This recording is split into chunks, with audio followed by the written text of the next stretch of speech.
gente, tudo bem? Mais um vídeo do Clube da Leitura no ar. No vídeo de hoje nós estamos aqui para realizar a leitura dos capítulos 80, 81 e 82 do livro Um Sopro de Neves Cinzas. Para a semana que vem iremos ler os capítulos 83, 84, 85 e 86 do livro Um Sopro de Neves Cinzas. Minha gente, a leitura dessa semana começou daquele jeitinho, né? Manso, calminho, tranquilo, até que o mundo virou de cabeça para baixo. Vocês logo já vão entender o que eu estou querendo dizer. Mas nós começamos aqui a leitura dessa semana com o Jaime se preparando para ir até um congresso dos homens, né? Que agora de súbito eram chamados de A Rebelião. Lembra aqueles homens que haviam se encontrado em alguns capítulos anteriores por conta da Revolução Americana? Homens esses que ainda não tinham uma confiança no Jaime? Então, o Jaime iria até uma reunião desse mesmo conselho e agora eles estavam sendo reconhecidos como a Rebelião. Nós tivemos um pequeno vislumbre deste grupo lá na sexta temporada. Bom, parece que esse condado ele seria declarado oficialmente independente da Inglaterra e o Jaime estava disposto a estar lá apoiando abertamente essa medida. O Roger, historiador, obviamente, ele gostaria muito de estar presente com o Jaime nesta reunião e assim ele o faria. Ele iria acompanhando o sogro, o seu lado historiador gritando, né? Ele iria acompanhar o sogro até esse congresso, mas eles são interrompidos pela chegada dos Christie. Gente, aí é que a casa pegou fogo, ainda não literalmente, porque nós sabemos que a casa vai pegar fogo literalmente, mas não foi esse o caso ainda. Aconteceu igualzinho nós vimos na série, gente. O Jaime, ele foi procurado pelo Tom Christie, Alan Christie e Malva Christie, porque Malva Christie revelou a sua gravidez. Assim como na série, ela não havia revelado ainda nem para o pai nem para o irmão quem era o pai do seu filho. Ela já estava ali com cerca de 6 meses, uma gravidez bem avançada que ela conseguiu esconder por muito tempo. E quando ela foi pega, né, quando ela foi descoberta, ela disse que só contaria na presença do Jaime Fraser. O Jaime e a Claire estavam supondo que ela estava com medo, né, do julgamento do pai, do que o pai pudesse fazer, do que o irmão pudesse fazer com ela quando ela revelasse o nome desse pai. O Jaime e a Claire, super inocentes, imaginando esse tipo de coisa, mas na verdade não, gente. Assim como na série, Malva Christie acusou Jaime Fraser de ser o pai do seu filho. Como uma forma de provar suas palavras, ela utilizou dos mesmos argumentos que ela utilizou lá na sexta temporada da série, que foram as cicatrizes do Jaime, mas não aquelas cicatrizes óbvias, que eram as cicatrizes das costas dele. Não, ela utilizou o argumento de ter visto as suas cicatrizes mais íntimas. Uma cicatriz no bumbum que o Jaime Fraser nem lembrava que tinha essa cicatriz. Lá na série nós vimos muito bem qual foi o momento onde a Malva Christie teve a oportunidade de ver essas cicatrizes, porque ela estava olhando uma cena íntima dos dois lá no celeiro, já que nos livros não. Nós ainda não temos essa revelação de quando foi, onde foi que a Malva Christie teve acesso a essas cicatrizes. E aí fica no ar. Realmente, para quem está lendo antes de ver a série, né, para quem lê os livros antes de acompanhar os episódios da série, realmente fica com essa dúvida. Opa, Jaime tá falando aqui que não é o pai, mas como ela teve acesso a essas cicatrizes, né? E a Malva é muito convincente, gente. Ela descreve tudo nos mínimos detalhes. Ela é muito convincente com as suas palavras. Até o Jaime fica assim, não, mas eu mandei você embora. O Jaime tem certeza que não dormiu com ela, mas, gente, a moça é tão boa em convencer que eu acredito que tenha deixado realmente o Jaime sem palavras, porque ele não esperava por tanta veemência por parte da Malva Christie. E assim como na série, a Claire também dá um baita tapa na cara da Malva Christie e sai correndo. A diferença é que na série, a Claire correu para os estábulos. Aqui não, a Claire correu para a mata. Ela foi se enfiando mata dentro e logo a gente já chega na Claire. Mas antes eu preciso colocar o desfecho aqui para vocês nessa conversa entre os Christie. Assim como na série, Tom Christie sugeriu que Jaime pagasse uma pensão para esse bebê, para Malva, e registrasse essa criança como um dos seus herdeiros. Coisa que o Jaime se recusa porque ele não se deitou com a Malva Christie. Ele é muito firme nesse posicionamento dele, porque realmente ele não se deitou com ela. A conversa entre Tom Christie e Jaime Fraser e Alan Christie vai ficando cada vez mais calorosa. O Alan até tenta bater no Jaime, Eu digo tenta, né, gente? Porque Jaime Fraser, um baita de um guerreiro, obviamente que ele não ia se deixar abater por um meninote da cidade, né? E é o que acontece, o Alan Christie não consegue bater no Jaime, apesar de tentar bastante, mas a conversa fica bastante calorosa a ponto do Jaime mandar todos irem embora, inclusive Malva Christie, que, gente, estava ali, coitadinha, coitadinha entre aspas, né, gente? Porque se antes eu não estava com ranço da Malva Christie, agora eu comecei a ter um certo ranço dela, tá? Mas confesso pra vocês que conhecendo todo o teor da história da Malva Christie, todo o seu passado, todos os abusos que ela sofreu, eu ainda tenho mais pena do que raiva da Malva Christie. Mas, neste momento, dá pra ter sim uma certa raivinha dela. Ela tá ali bem sentadinha, gente, cabisbaixa, com a mão da Claire ali bem estampada no seu rosto, porque foi um baita tapa que a Claire deu ali na cara da Malva Christie. Mas, enfim, Jaime manda todos irem embora e ele fica ali sozinho. A senhora Bug leva um whisky pro Jaime, para que o Jaime possa aliviar toda essa tensão. Ela estava bem atrás da porta escutando toda essa conversa. E assim que eles vão embora, ela leva esse whisky pro Jaime, que recusa de primeiro momento, porque ainda não era a hora. Ele precisava encontrar a Claire. Ele queria muito que ela tivesse ficado durante toda essa conversa, porque a Claire ali ao seu lado, mostrando que confiava no marido, que tinha certeza que ele não tinha feito isso, o ajudaria muito. Mas ele também não culpa a Claire, porque ele fala que se ele pudesse, ele também teria saído correndo nessa situação. Bom, a Claire estava na mata, ela não pretendia voltar para casa, mesmo diante de um temporal ali que se avizinhava. Estava prestes a cair um baita de um temporal. Ela, bem na mata densa, procura ali um local para se esconder. O que é muito em vão, né, gente? Porque na mata, né, apenas umas árvores ou outras que são maiores servem de abrigo. Mas a gente sabe que não tem como evitar se molhar. E é isso que acontece a Claire, né? O temporal cai, ela procura ali uma árvore para se esconder debaixo dela. E até granizo caiu, tá? Ela se esconde debaixo desse arbusto e é ali onde ela começa a pensar em tudo que aconteceu, começa a receber ali na sua mente algumas setas, alguns pensamentos, seja lá de quem ou do que for, mas setas ruins, né? E daí ela começa a pensar, e se ele tivesse mesmo feito isso, né? Mas não, ele não fez, ela tinha certeza disso.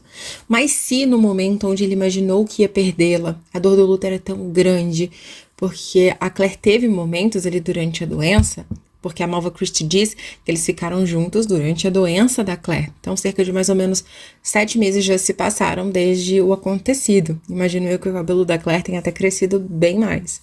Então, a Claire tá ali, pensando nisso. E se nesse momento da doença, no medo de me perder, o luto tão grande, ele procurou ali, né, nem que fosse um vislumbre de alívio. Mas não, Jaime Fraser não teria feito isso. E ao mesmo tempo ela começa a pensar, você é uma mulher velha, veja suas veias saltando da sua mão. Se ele estivesse desesperado, precisando muito de consolo, bom, ele poderia rejeitá-la, mas jamais rejeitaria um filho seu, o seu sangue. Esses são os pensamentos que passam pela mente da Claire neste momento. E o que mais perturbava a Claire, pelo que a gente pôde entender aqui durante as descrições dela, não era nem tanto a suposta traição do Jaime Fraser. Se ele havia traído ela, ela seria capaz de perdoá-lo, porque ela o amava muito e tinha enfrentado muito para estar ao lado dele. Mas a traição da Malva, da sua aprendiz, a sua filha do coração. Gente, quando ela chama Malva de filha do coração, eu não aguentei. Confesso pra vocês que me emocionei, que chorei. Neste momento também me encontro aqui arrepiada, emocionada, fazendo essa narração pra vocês, porque realmente foi, acho que, a maior traição, né? Se a Malva tivesse se deitado com o Jaime, seria uma traição, mas ainda que ela não tivesse deitado com o Jaime, só o fato de estar mentindo, causando essa dor na Claire, já era uma traição ainda pior, diante da visão da Claire. Então ela havia sido traída não apenas pelo Jaime, né, não apenas essa suposta traição do Jaime, seu marido, mas ela havia sido traída de uma forma muito mais dolorosa pela sua aprendiz, a sua filha do coração. Bom, e como eu disse pra vocês, né, lá na série, ela corre pro celeiro. Aqui ela foi pra mata. E não é um lugar, assim, gente, aleatório. Ela disse que ela foi chamada, conduzida até este local. Quando ela percebe ali onde ela percebe que ela está num pocinho de água ali, onde tem uma pedra grande, e que ela já esteve ali uma vez, quando o Jaime, lá no livro 5, esteve ali fazendo um ritual onde ele invocava o Dougal Mackenzie para lhe ajudar. Vocês lembram disso? Tem um clube da leitura aqui no canal onde eu narro esse acontecimento. O Jamie estava fazendo uma cerimônia muito íntima ali, invocando a ajuda do Dougal Mackenzie, o seu ancestral. E não por acaso também, esse foi um local escolhido pelo Fergus Fraser para a tentativa de tirar sua própria vida. Foi neste mesmo local onde tudo aconteceu com o Fergus. Então a Claire fala que ela foi chamada para esse local, né? Ela foi conduzida até ali. Esse local tem uma energia mística que a convidou a estar ali. E quando o Jamie a encontra, já é por volta ali de meia-noite. E, gente, as mesmas coisas que ele disse pra ela na série foram as coisas que ele disse aqui nos livros. Ele disse que não iria pedir perdão, porque se ele pedisse perdão, ele estaria assumindo uma culpa de alguma coisa que ele não fez. Então, ele não tinha como pedir perdão disso. Ele não sabia o que falar pra ela. Ele, sinceramente, não tinha palavras pra ela neste momento. E a Claire disse pra ele que acreditar que isso é uma verdade é a mesma coisa que acreditar que tudo que ela viveu, todas as suas escolhas foram uma mentira. Aquele discurso magnífico da Claire na 6ª temporada, ela faz ele aqui nos livros também. Eu não pertenço a este lugar. Brianna, Roger, Jamie, eles também não pertencem a esse lugar. O Jamie deveria estar vendo desenhos na televisão, desenhando carros e aviões com giz de cera, não aprendendo a atirar com uma arma do tamanho dele, nem estripar um cervo. Mas ainda assim nós estamos aqui. Todos nós estamos aqui porque eu amei você, mais do que a vida que era minha, porque acreditei que você me amasse da mesma forma. Você vai dizer que isso não é verdade? Ai, gente, eu chego a ficar arrepiada, emocionada, do tanto que essa cena foi linda, tanto na série. Caitriona Balfe entregou, assim, uma atuação perfeita, magnífica, e aqui nos livros, a nossa amada Claire Fraser também fez um discurso muito lindo. E assim como na série, o Jamie aproveita essa oportunidade para revelar para Claire, né, que ele havia se deitado com a Mary McNabb. Eu lembro que lá na série algumas pessoas não entenderam o contexto, né, dessa revelação do Jamie, porque depois de tantos anos o Jamie fez essa revelação para Claire, e eu achei que faltou essa explicação da Claire na série, para que ficasse mais entendível a todos os telespectadores. Bom, aqui nos livros, a Claire sim já dá uma justificativa pra nós, né? O Jamie revela como aconteceu esse encontro dos dois na caverna. Ele já estava 7 anos sem se deitar com nenhuma mulher. E foi como um presente da Mary McNabb pra ele, para que ele não esquecesse a ternura da vida, o amor da vida. E a Claire diz que entendeu isso como uma absoluta honestidade. Ela nunca saberia, ele não precisava contar, era uma coisa que se ele não contasse, ela não ficaria sabendo, mas ele contou isso pra ela como uma forma de provar que essa honestidade ainda existia entre eles. E agora, ela não só acreditava no Jamie em relação à Malva Christie, mas também tinha paz de espírito. E aí eles começam a tentar entender o que eles vão fazer, como eles vão contornar essa situação e o que eles pretendem fazer a descobrir a verdade, custe o que custar. Lá no capítulo seguinte, nós temos a Brianna e o Roger conversando sobre esse acontecido, né? Eles estavam em casa sozinhos, já que o Jamie passava agora muito tempo na Casa Grande. A Lizzie agora não era mais governanta da Casa Grande, e o Roger sugeriu que a Amy McCallum fosse a governanta, já que ela precisava de uma casa maior e a vaga estava à disposição. Então, assim foi feito. A Amy McCallum agora era governanta da Casa Grande e, aproveitando a companhia do pequeno Aidan, o pequeno Jamie ficava muito tempo na Casa Grande. Ele estava tentando ele se consolar porque ele sentia muita falta dos seus priminhos. Mas é a vida, né, gente? Então o Jamie passava muito tempo na Casa Grande, o que dava mais tempo para Roger e Brianna. E eles estavam conversando, a Brianna tentando entender tudo o que estava acontecendo, tentando assimilar esses acontecimentos, essas revelações, e ela não acreditava que o Jamie fosse capaz disso, mas ao mesmo tempo tinha uma pulguinha ali atrás da orelha. Ela lembra de um episódio onde, quando criança, por volta dos seus 8 anos de idade, se eu não me engano, ela encontrou um bilhete na carteira do Frank. E ela diz que hoje, olhando em retrocesso, ela entendia o que aquilo queria dizer. Na época, nem tanto. Ela disse que esse bilhetinho estava convidando o Frank para um jantar, um almoço, se eu não me engano, e ela tinha certeza que não era a caligrafia da Claire. Então hoje, ela entende que aquilo significava que o Frank tinha amantes. E o Roger completa: não, mas o Jamie Fraser, ele nunca faria isso, ele jamais faria isso. Ele era um homem honrado e ama profundamente a sua mãe. Bom, e essa é a questão para Brianna, porque ela também jurava que o Frank era apaixonado pela Claire, era louco por ela, um homem muito honrado e não faria isso. Ela diz que ela poderia jurar né? E jurou. E pagou pra ver, né, gente? Porque o Frank teve, sim, as suas amantes, mas eram situações completamente diferentes. A situação do Frank e do Jamie nem se compara, né? O Jamie tem a Claire por completo, coisa que o Frank, eu posso julgar que nunca teve a Claire por completo, a Claire por inteira. E daí o Roger fica pensando se tem algo que ele poderia fazer, né, pra ajudar a inocentar o Jamie dessas acusações. O que estava ao seu alcance neste momento era a pregação de domingo e também a reunião da loja que aconteceria na quarta-feira da próxima semana. Talvez, quem sabe, conversar com a Malva, era o máximo que ele podia fazer. E o Roger até pensou, né? Eu vou, assim, gente, ó, arrasar nessa pregação de domingo, vou preparar aqui um versículo sobre mentiras, vou preparar aqui um versículo, assim, que sirva de indireta para os Christie, principalmente para a Malva Christie. Mas ele decide ir até o chalé dos Christie para ter essa conversa com a Malva. Chegando lá, gente, obviamente que eles são surpreendidos um tempo depois pela chegada do Alan Christie, que fica possesso, inclusive faz até alguns julgamentos, insinua pra Malva, né? Você teria se deitado com ele também? Não é possível. Como assim? Você sai abrindo as pernas para qualquer um? Esse é o tipo de linguajar que ele utilizou com a Malva Christie. O Roger até fala que antes do Alan chegar, ele consolou a Malva, né? Porque ela estava muito triste, muito chorosa. Ele abraça a Malva Christie e ela começa a ceder. Ele fala que foi um tipo assim de... Ela estava cedendo da mesma forma que a Brianna fazia quando eles estavam dormindo de noite e ele ia se aconchegando até a ela. Quando ela não tinha muito tempo para raciocinar, apenas o seu corpo respondia aquele carinho, né, aquele contato. Foi isso que ele sentiu nesse momento também na Malva Christie. Assim que ele sente isso, ele já deixa a Malva Christie de lado. E é neste momento onde ele é surpreendido pela chegada do Alan Christie. Ela não faz nenhuma revelação aqui pro Roger, mas a gente pode ver que ela começa a confiar um pouco mais nele.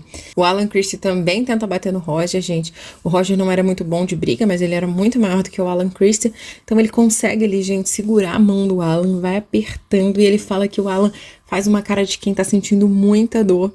E aí ele fala pro Alan Christie, olha, se você encostar a mão nela, olha, eu não sei não sei do que eu sou capaz de fazer não. Ele sai dali, deixa o chalé dos Christie com essa ameaça e vai em direção à sua casa. Bom, aí nós já temos aqui um relato da Malva Christie, porque havia chegado a quarta-feira, né? Eles fariam a reunião lá na casa do Roger e ela estava estranhamente desconfortável na casa grande, porque era lá que ela ficava enquanto as reuniões aconteciam no seu chalé.